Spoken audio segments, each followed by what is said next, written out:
አቤል በአማልክቶቿ ስም ለመርገም ነው የመጣችው። ጎልያድም በአማልክቶቹ ስም ዳዊትን ለመርገም ነው የመጣው። ብዙዎች ዛሬ በምድሬ ላይ አሉ። በአማልክቶቻቸው ስም ይጀምሩና ፎቶቸውን ብድግ ያርጉና አማልክቶቻቸውን ያሳዩና በዚያ ይጀምራሉ። ከዚያን የስድብ ናዳ በእግዚአብሔር ቃል በሚመስል ሽፋን ይጀምሩና በስድብ ናዳ ይጨርሱታል። ጌታን እንደሚፈራ ሰው የታደለ አለ? የእግዚአብሔርን ድምፅ እንደሚሰማ ሰው ያለ የታደለ አለ? የእግዚአብሔርን ቃል እንደሚያገለግል ሰው ያለ የታደለ አለ? የእግዚአብሔርን ወንጌል እንደሚናገር ሰው የታደለ አለ? በእውነት ክፉ ነገር ሊናገር ቢል ራሱ የእግዚአብሔር መንፈስ ይገስጸዋል። ክፉ ነገር ሊናገር ቢል እንኳን የእግዚአብሔር መንፈስ ይመልሰዋል፣ ይመክረዋል። አንተ አይደረግም ብሎ ይገስጸዋል። እኛ እኮ የእግዚአብሔር ቃል የእግዚአብሔር መንፈስ የሚገስጸን የሚመክረን ሰዎች ነን።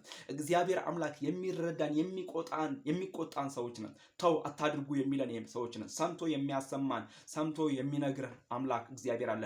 አይናችን እግዚአብሔርን ያያል፣ ጆሮአችን የእግዚአብሔርን ድምፅ ይሰማል፣ እግሮቻችን ወደ እግዚአብሔር ቤት ይራመዳሉ፣ የእግዚአብሔርን ታላቅነት ይናገራሉ። እኛ በአማልክቶች ስም ጀምረን ሰድበን የምንጨርስ ሳይሆን የእግዚአብሔርን ወንጌል በኃይልና በስልጣን የምናገለግል መዳን በሌላ በማንም የለም እያልን የምናገር ነን። መዳን በሌላ በማንም የለም። እንድንበት ዘንድ ከሰማይ በታች የተሰጠን ስም ኢየሱስ ነው። ኢየሱስ ክርስቶስ ያድናል። ከዚህ ሌላ የሚያድን ስም የለም። ብዙዎች ስሞች ጠፍተዋል። ብዙዎች ስሞች ከምድር ገጽ ጠፍተዋል። የጌታን ስም የሚጠራ ግን ይድናል። ኢየሱስ ክርስቶስ ጌታ ነው። ሃሌሉያ! እግዚአብሔር ለዘለዓለም ይባረክ። ጌታ ለዘለዓለም መልካም ነው። ሃሌሉያ!